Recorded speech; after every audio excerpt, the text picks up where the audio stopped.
GFR यानी कि glomerular filtration rate, जहां आपको इस बात की जानकारी मिलती है कि आपकी किडनी कितने प्रतिशत आपके रक्त को साफ कर रही है। जब आपका जीएफआर अधिक होता है तो इसका अर्थ है कि आपकी किडनी अपना काम सही से कर रही है। वहीं अगर आपका जीएफआर कम होता है तो इसका अर्थ होता है कि आपकी किडनी अपना काम ठीक तरह से नहीं कर पा रही। इसके लिए जरूरी है कि आप अपनी रोजाना की दिनचर्या का खास ध्यान रखें। नमस्कार, स्वागत है आपका हमारे YouTube channel top kidney dialysis में, जहां हम आपको न सिर्फ किडनी से जुड़ी जानकारी देते हैं बल्कि किडनी डाइट की जानकारी भी देते हैं। ऐसे ही आज हम आपको अपना जीएफआर बढ़ाने के लिए कौन से आहार ले सकते हैं इसके बारे में जानकारी देने वाले हैं। तो चलिए बढ़ते हैं अपने विषय पर और जानते हैं कि आप अपनी डाइट में क्या ले सकते हैं। जिनका जीएफआर कम होने लगता है तो इससे किडनी के काम करने की कैपेसिटी कम होने लगती है और ये किडनी में खराबी की संभावना को बढ़ा देती है। इसके लिए जरूरी है कि आप अपनी किडनी की कार्य करने की क्षमता को बढ़ाएं, जिसके लिए आप जीवन शैली में कुछ बदलाव कर सकते हैं। इसमें सबसे जरूरी है कि आपका लिए जाने वाला आहार। जीएफआर बढ़ाने के लिए आप अपनी डाइट में कुछ चीजों को शामिल कर सकते हैं।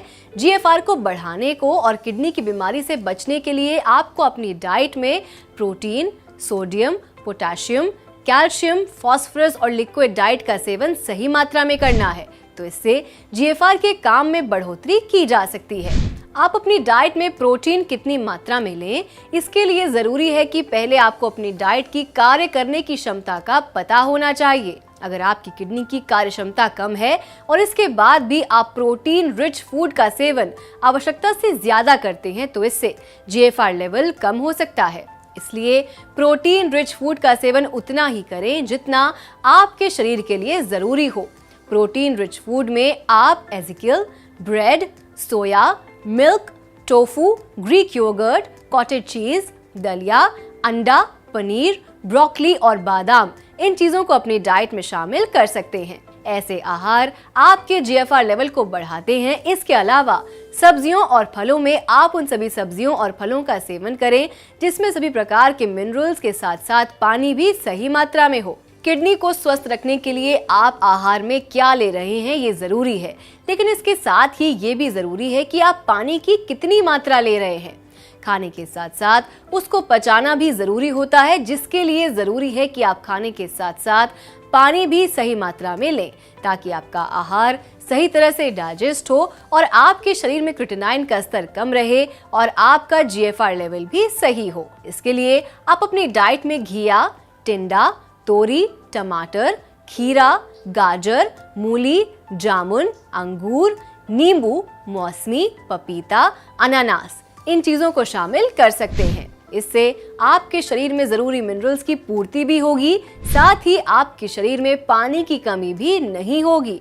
ऐसे आहार का सेवन आपके जीएफआर को बढ़ाने में मदद करता है। इसके साथ ही कैल्शियम रिच फूड भी आपकी किडनी के काम में उसकी मदद करता है, क्योंकि किडनी का एक काम आपकी हड्डियों को मजबूत रखने का भी होता है। ऐसे आहार का सेवन आपके जीएफआर के स्तर को बढ़ा देता है, जिससे आपकी बॉडी में क्रिएटिनिन का स्तर सामान्य रहता है और आपकी किडनी भी अपना काम ठीक से कर पाती है। तो ये हैं कुछ आहार जिनको आप अपने जीवन में शामिल करें तो इससे आपका जीएफआर बढ़ता है। ध्यान रहे, ये आहार किडनी के मरीज डॉक्टर की सलाह के बिना न खाएं, ये उनके लिए हानिकारक हो सकता है।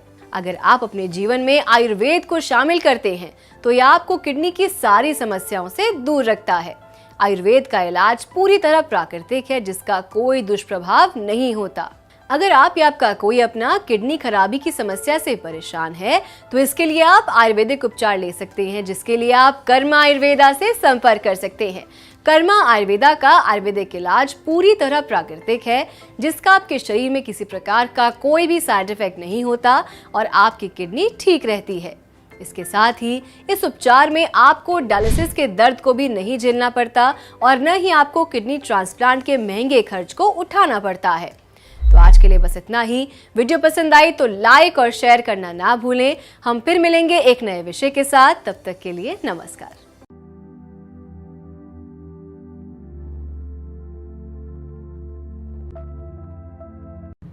क्या नाम है आपका? नाम मेरा जगविंदर जी। कहाँ से आए हो?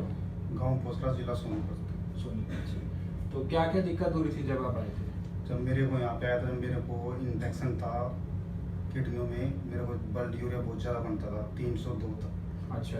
ठीक है, तो आपके पास से जैसे मैंने दवाई ली तो मेरा ब्लड यूरिया धीरे धीरे धीरे धीरे 2 महीने में मतलब कि बिल्कुल नॉर्मल हो गया। अच्छा। मेरे को अब कोई परेशानी नहीं है। अच्छा, तो टेस्ट वगैरह कराए हैं आपने? हाँ जी, टेस्ट कराए है, 3 टेस्ट करा लिए मैंने हर 2-3 महीने के बीच में। अच्छा। तो मेरे नॉर्मल ही आते हैं, तकरीबन 1-8 पॉइंट का फर्क होता है। अच्छा, तो टेस्ट कहाँ से कराए थे आपने? मैं जो गोली लैब है वहाँ से कराता हूँ। अच्छा, ये कहाँ पे है? ये हमारे गांव के पास ही है।